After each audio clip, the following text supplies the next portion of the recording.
안녕하세요. 거친 힐링 사시강입니다. 우리는 요즘 참 답답한 시간을 보내고 있죠. 하고 싶은 거 못하고 사는 경우가 많네요.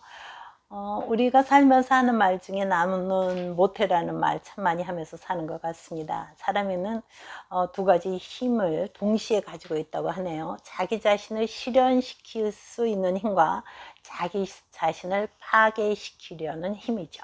우리 속에 감춰진 잠재되어 있는 가능성을 파괴해버리고 자신의 성장 가능성을 방해한다는 거죠. 남을 방해받도록 만드는 경향성까지 있다는 겁니다. 자, 이런 경우 어떻습니까? 넌 못해. 내가 그걸 어떻게 해? 하는 얄미운 말 말이죠. 가능성의 싹을 잘라버리는 거죠.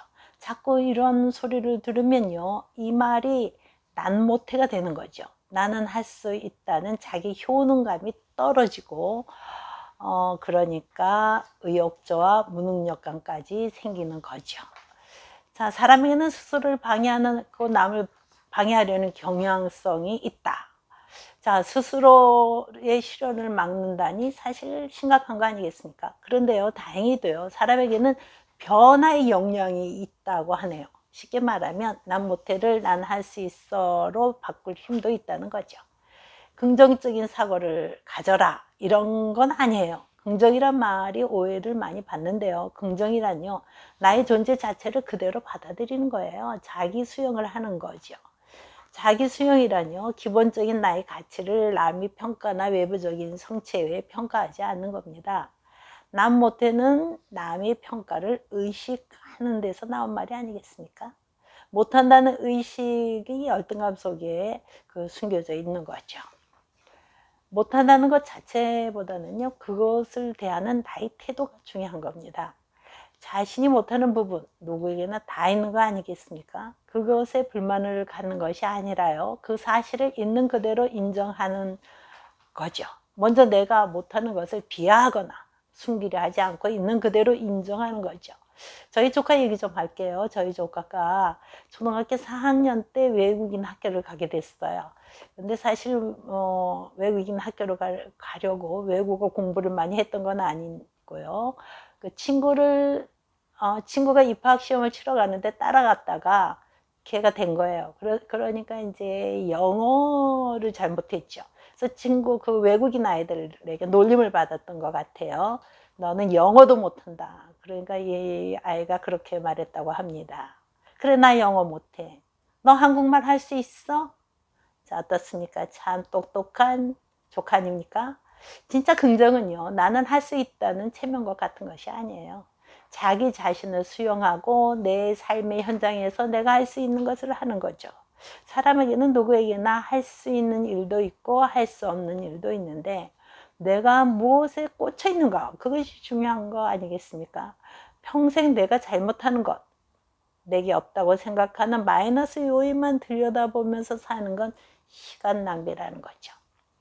마이너스에 집중하다 보면 가능성을 땅에 파묻어 버리게 되는 거죠. 자, 여기서 논박에 논박 들어보고 넘어갈까요?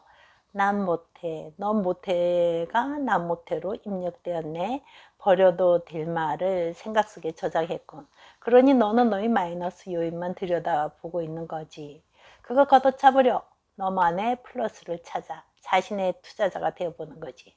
못한다는 건 투자하지 않았다는 의미 아니야. 난 못해는 나는 하지 않았으니까 알아서 하라고. 그런데 하나 명심할 일은 일은 일이고 너는 너라는 거. 일이 내 자신의 점수가 되어서는 안 된다는 거 명심하시길. 자, 논박의 말처럼 정말 나의 플러스 요인 찾기 해야 할 것 같죠. 누구에게나 다 플러스 요인과 마이너스 요인은 다 있습니다.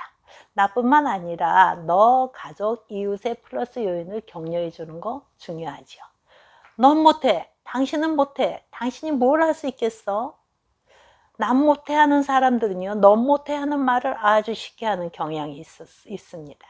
우리 아내가, 우리 남편이 어디 가서 주눅들게 하고 싶으면 그들의 마이너스 요인만 자꾸 지적질 해주면 됩니다. 그런데요, 우리에게 남아있는 가능성이 있잖아요. 인간에게는 변화의 힘이 있다. 나도 변화할 수 있고 너도 변화시킬 수 있다. 넌 할 수 있어. 그런 말에는요, 자칫하면요, 넌 반드시 성공해야만 하고 남에게 인정받아야만 한다는 비합리적인 사고도 숨어 있을 수가 있어요. 그게 강화될 우려도 있다는 거죠. 그것보다는요, 내가 할 수 있는 것에 또 그가 할 수 있는 강점 있잖아요. 플러스 요인을 격려해 주는 것이 최고입니다. 여기 정말 멋진 어른 소개하고 넘어갈게요. 김요셉 목사님이 어린 시절 이야기 속에 나오는 샤프 선생님이라는 분의 이야기인데요. 어려서 한국에서 살면서 그 한국말로 다 공부를 하고 이러셨기 때문에 그 영어의 스펠링 공부는 안 하셨던 것 같아요. 근데 미국으로 공부하러 가게 된 거죠. 그러니까 너무 주눅이 들 수밖에 없었잖아요. 그때 선생님이 이렇게 요셉을 불렀습니다. 김요셉, 요셉이 앞으로 나와봐. 주눅이 잔뜩 들어 나갔더니 선생님께서 요셉이는 한국이라는 곳에서 태어나서 우리와 전혀 다른 말을 배워서 한국어를 아주 잘한단다. 요셉아, 선생님 이름을 한국말로 써줄래? 선생님 이름은 샤프야. 요셉은 신이 나서 샤프라고 한국말로 크게 자신 있게 썼다고 합니다. 그러자 여기저기서 탄성을 한호가 울린 거예요. 그리고 아이들이 몰려왔습니다. 내 이름도 한국말로 좀 써줘. 내 이름도 한국말로 좀 써줘. 자, 그래서 그 요셉이는 다른 반 아이들까지 몰려들어서 감탄사와 박수를 받았다는 거죠. 자, 영어를 못하는 아이가 될 뻔했던 나를 선생님은 한국어 잘하는 아이로 만들어 주셨다. 이렇게 목사님이 쓰셨더라고요. 저는 이 말에 굉장히 감동을 했습니다. 이것이 교사다. 이 샤프 선생님처럼. 이것이 부모다. 이것이 어른이다. 이것이 이웃이다. 라는 생각을 했습니다. 여러분도 이런 행복한 경험 없으십니까? 제 경우도요. 체육을 너무 못했어요. 어려서. 너무 몸이 약해서 항상 아이들 옷 지키는 거. 그래서 왕따 당했죠. 근데요. 저는 참 공주를 잘 그렸어요. 그래서 공주를 날마다 그려 주었습니다. 아이들이 뭐 공책짝 찢어서 공책 이렇게 날마다 쌓여 있으세요. 저는 그림을 그려주고 제 자존심은 떨어지지 않았습니다. 끝으로요, 심리학적 관점에서요, 나는 나에 대해 합리적인 생각을 할 수도 있고 비합리적 생각을 할 수 있다. 자존감을 높이는 열쇠는 내가 갖고 있다는 명제를 나는 한다는 생각을 할 수도 있고 못한다는 생각을 할 수도 있다.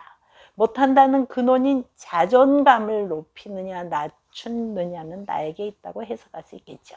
자, 한 주간 나의 플러스 요인, 가족을 포함한 주변인들의 플러스 요인 찾아주기 해보시면 어떨까요? 감사합니다. 다음 주에 뵙죠.